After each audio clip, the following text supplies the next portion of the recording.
by Vedic scholar Dushyanth. Thank you very much, sir, as always, for speaking to us here on Times. Now, we live in very fractious times, so it's a little difficult to imagine that anyone is carrying out a yatra which aims to project the Ram Mandir as a unifying force. Do you think that's possible? Because of simply the history associated with the Ram Mandir. For example, Asduddin Owaisi, he said, remember what happened to Babri, it will happen to other mosques. Can the Ram Mandir ever be a symbol of unity? Namaskaram Padmaja. Namaskaram to all the viewers here. This 2024 is dawning for all of us with this beautiful temple at the Rama Janmabhoomi which is coming up. To your question, we need to see that in two aspects. One, with respect to Rama and Srimad Ramayanam, the text and the protagonist. So as a work, this work has united just not different parts of the Indian geography, but large parts of the Indian subcontinent itself. So one of the regional versions, which is older than one of the Tamil versions, is the Kakavin Ramayanam, which comes from the Javanese language. So be it the Ramayana in the Javanese language, to the Ramayana which is worshipped and revered in Thailand, to going till Cambodia and going till Persia, we have had different versions. So as a work, it has already united different corners of the subcontinent. And Rama, through a lot of the ideals that he lived, Dharmo Vigrahavan Adharma Viratim, says Vedanta Deshika. He was a personification of all dharma. In fact, one of the commentaries to the Ramayana is called Dharma Kutam, which talks about the various dharmic aspects in Ramayana. So as a work, it is a compendium on dharma, and Rama becomes a unifying factor.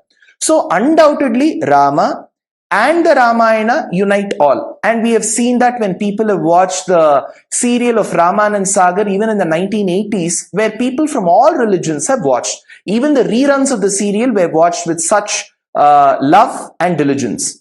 Coming to the political aspect of it, yes, there have been certain sections of the society, there are still certain sections of the society, especially the political society, that cannot digest the fact that this issue is resolved and there is peace.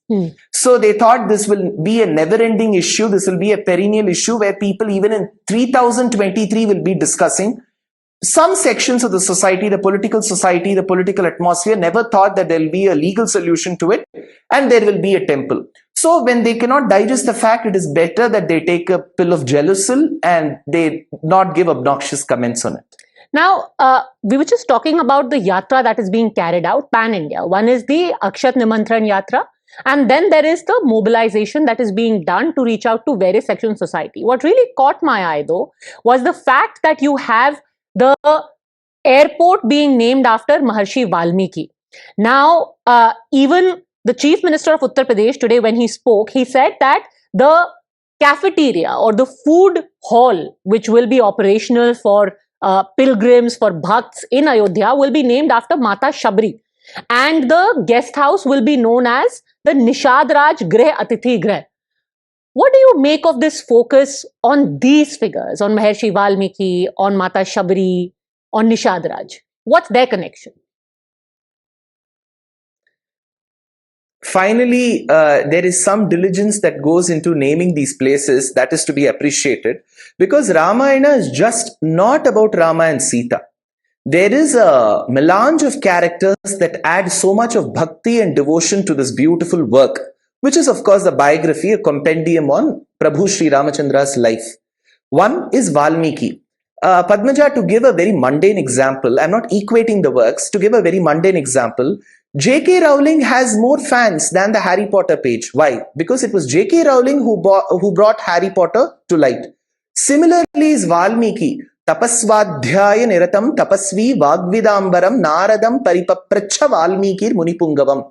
This is the opening verse of Valmiki Ramayana, where Valmiki is celebrated as a tapasvi. Tapaha alochane dhatu, the one who used to keep contemplating. So this is a land where people have believed in internalizing and contemplating, and without Valmiki there is no Ramayana. Rama would have lived. Rama would have had a glorious life and a tragic life. But who brings all this to light? It is Valmiki. So it is an absolute tribute to the humble humility and the modesty of this great poet by naming the airport after Valmiki. Second, Sabari Tanda Kani Uvandu. I'm giving you an example from the southern part of the country. The Tamil work 1600 years back states, Sabari Tanda Kani Uvandu. What was the greatness of Rama? He consumed the fruits that were given with such love and hospitality by Sabari. So Sabari stands as a true beacon of Atithi Devo Bhava. And every temple in this temple just not serves prasadam to the Lord. That prasadam which is served to the Lord, which comes back, is served to the devotees. So calling the Anna Chatram, the Bhojanalayam, the place where people will be served food after Sabari, is of course something to be appreciated. And the last part, Nishadana Neta Kapikulapatihi Kapi Sabari Kuchela Kubjasa Vrajayuvatayoho Malya Kridati. The 13th century work called Dayashatakam celebrates the greatness of Guha, of Shringiberapura. He was a person who led a profession of ferrying people across from one part of the Ganga to the other. And he was the leader of all the tribals there. And when he met Rama, he fell at Rama's feet. That is when Rama says, Atma Samasakha, you are my true friend. Friends never fall at each other's feet. Come and give me an embrace. So, Guha stands as a perfect example of hospitality. Why not name the place where people are going to rest after Nishadaraj Guha? So I feel there's no politics in it, and people who create politics have neither read the Ramayana nor do understand the values and the virtues in this great work. Because you speak of the Ramayana being all encompassing. However, there are several people who again and again say it is essentially the Ram temple, the religion as a whole stands for oppression. I'm sure you would have heard, but for the benefit of our viewers, I want to play out again what one of the MLAs in Bihar yesterday said. And he said, this is not me. This is something that Kabir Das ji said when he was referring to the legend of Brahmaji and Saraswati. Let's just listen to it. And can you please clarify what exactly did he mean and what did Kabir Das ji say? Listen. कि सरस्वती जो सरस्वती है ब्रह्मा की बेटी है और ब्रह्मा जी का अपनी ही पुत्री पर नियत खराब हुआ और उन्होंने मतलब कि उनके साथ शादी कर लिया।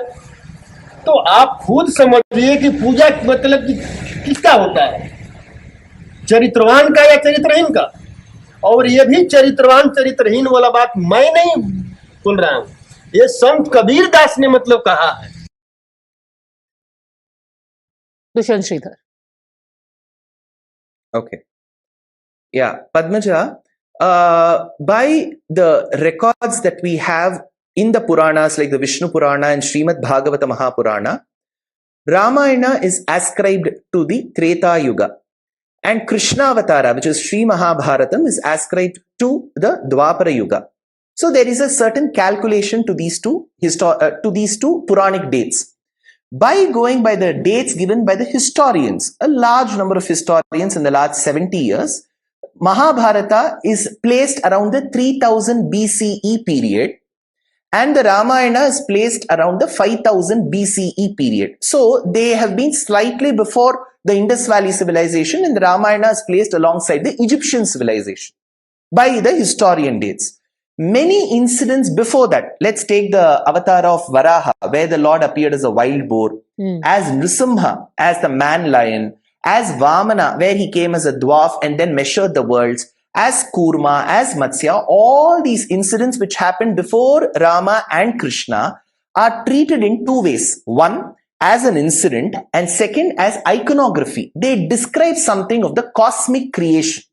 So when we speak about Brahma, who's treated as an intermediate creator, a person attains the Brahma's position by performing 1000 Ashwamedha Yagas. So in this context, the person whom you have mentioned, I don't know the person, I just heard him speak about the illicit relationship that Brahma had with his own daughter called Saraswati.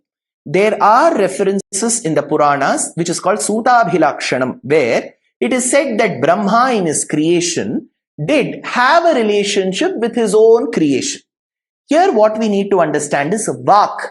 which is wording, the place, the way you speak, I speak, is what Saraswati denotes. And Pati, Vak Pati. Pati means the where creation comes into a combination. So this is a cosmic relation.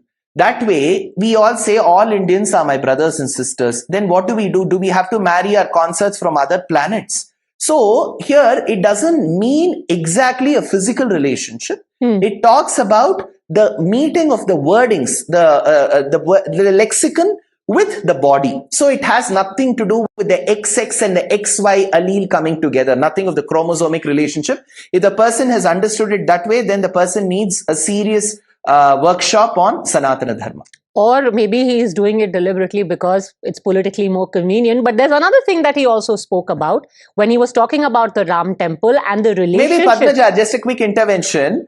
Just a quick... Yes, please. Maybe he's also doing because he knows for sure that his head will be attached to the torso on whatever he says. He can be rest assured about. We certainly hope so. We wish him very long life and health. Here's something else that he said, which I want you to listen to. आप हमें बता दीजिए कि ब्राह्मणों का लिखा हुआ जितना भी ग्रंथ है, उस ग्रंथ में कहीं हिंदू शब्द है क्या? अगर हिंदू शब्द है तो हिंदू का बात करिए। अरे भाई, हम हिंदू हैं ही नहीं, हम 90% के लोग कथा कथित हैं, मतलब शूद्र हैं। हम शूद्र हैं और ब्राह्मणों ने शूद्रों को हजारों साल शिक्षा से वंचित रखा ताकि उन्होंने अपने पूर्वजों को पहचाने नहीं, अपना अधिकार नहीं समझे। उसी में 85% 90% शूद्रों को जगाने के लिए, अपना अधिकार समझाने के लिए इस कार्यक्रम को रखा है। Ram Mandir is for Brahmins who naturally have been oppressing Shudras over the years. How do you respond? Okay, very quickly, I'll just like to make 3 points. One, with respect to the comments that he has made, he says that the castes are real, but these castes are not integral to Hinduism, and we don't accept the word Hindu at all because the word Hindu isn't found in any of our scriptures. A very mundane example that I have to give is Padmaja. When there is a four-wheeled vehicle, you call it car. Only when there are competing brands, you would want to name that car with a certain name. When this all-encompassing Sanatana Dharma, which has various philosophies, theologies, and Puranas and various Vidyasthanas under one umbrella came into picture, most other religions that we know of, Sikhism, Buddhism, Jainism, Islam, Judaism, Christianity didn't exist. That is why we say this is a very age-old civilization. So there was no need for it to be called by a certain name. Point number one. Point number two. The word Hindu has two connotations. One, when people who came from the Middle East, Persia, and some parts of Afghanistan had to cross into this geography, cross the Indus River, the Sindhu Shabdam is referred to as Hindu because in their language there was no Sakaram, so it became Hakaram. When accounts of Chinese are found, because we have reference to the word China, Chinam Shukaihi, even in Kumara Sambhavam and in Mahabharata. On the side of Duryodhana, we had an army of China fight. Udyoga Parva says this in Mahabharatam. So when accounts between the 1st and the 10th century CE, when many foreigners from the China country had to travel into this land, they refer to this land as the land where people are blessed with knowledge. Knowledge in Sanatana Dharma stands for stability, which is found in moon. Moon is referred to as Indu. So Indu was corroborated as Intu, which became Hindu. So this is the land of the intelligent people, so it was called Hindu. This was the land found on the other side of Sindhu, so it was called Hindu. So the person should first of all agree that he doesn't belong to this geography, and he should agree that he is not intelligent enough to be called a Hindu. If he agrees to these two conditions, then probably he can exclude himself as being called from the word Hindu. And the third last question that I have is, if he says that the word Hindu is not found, it is a corroborated word, then we have caste-based reservation only for Hindus. Then he should give up his reservation status as well, because all this reservation belongs only to the Hindu-based caste society. I will just leave it at that. Sometimes it's just important to have some sanity prevail in the very fractious times we live, where even a mandir consecration is not spared an abusive tirade. And for being that voice of sanity, Dushyanth Sridhar, thanks for speaking to us.